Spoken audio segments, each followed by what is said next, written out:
ailgodi, wnaethon ni wedi gwir, nôl yn mis Medi'r flwyddyn diwetha. When i'n teimlo fod, o'n i'n eistedd yn Steddfod Sir a gweld bod nifer dda o'r cystadlaethau ddim yn cael cynrychiolaeth o ran Sir Benfro, o ran yr adrannau i blant ysgol cynradd, a felly teimlo wedyn y bydde fe'n neis i godi rhywbeth, neu ailgodi rhywbeth fan hyn yn neuadd Ffynnongroes. Felly mynd ati wedyn i sefydlu'r Aelwyd. Ni'n cwrdd bob nos Iau, a mae lluoedd gyreddau wedi bod ymlaen dyn ni dros y flwyddyn gynta, a'r plant yn amrywio o ryw 45 lawr i ryw 20 o blant bob wythnos yn mwynhau pob her ni wedi twli ati nhw a'n cael y cyfle i wneud bob math o bethau drwy'r iaith Gymraeg, a mae hynny wedi bod yn wych i weld. Mae'r criw yn fendigedig, maen nhw'n deillio o oedran blwyddyn 1 yn yr ysgol gynradd, lan is at y criw blwyddyn 6, a fydd yn gadael ni eleni sy'n drist iawn i weld. Gyda ni hefyd y cyfle i gymryd rhan yn cystadlaethau celfa crefft yr Urdd, a mynd mlaen wedyn i gynrychioli Sir Benfro yn theatr Donald Gordon ar y llwyfan mewn nifer o gystadlaethau megis can actol, parti cydadrodd a'r côr.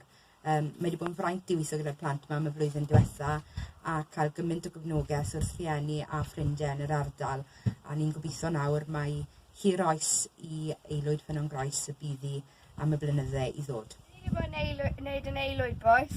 Ni wedi bod yn neud cwrgan, Gwyddoniaeth, neu can actol, clocsio, slaen, beth ni wedi bod yn neud yn Aelwyd, boys? mynd ar y traff, cael cwiz menter iaith, côr, pantomime. Pam ni'n mynd i Aelwyd, boys? Neu celf? Gwerthindiau. I cael hwyl a cymdeithasu. I siarad Cymraeg. I dysgu. Gweithgareddau Cymraeg. Dwi wedi enjoyo'r parti llefaru. Dwi wedi mwynhau perfformio'r llwyfan Donald Gordon. Dwi wedi mwynhau fod yn rhan o'r côr. Dwi wedi mwynhau neu ffrog mwyn celfa crefft Sir Benfro. Mynd i Eisteddfod Genedlaethol Urdd yn Nghaerdydd. Mynd i Caerdydd ar gwyliau. Woo! Aelwyd! Ffynnongroes! Bob nos Iau! Yn dechrau am 6 o'r gloch. Tan 7! 5 y pen! Dewch i ymuno ni yn mis Medi! Dyna'r trips a neu profiadau newydd, ydyn nhw? Cyfle i ni ddim ymarfer Cymraeg.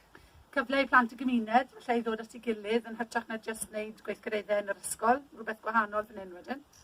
A mae'n neis ar ôl gymaint o blynyddoedd fod yr Aelwyd ddim wedi bod ar agor, bod e wedi ail dechrau, so mae'n rhoi cyfle gyda'r plant gael ei enjoio. Ac y cwrdd ar rhieni plant yr ardal. Iawn yn Ffynnongroes nawr bod y darpariaeth yma ar gael.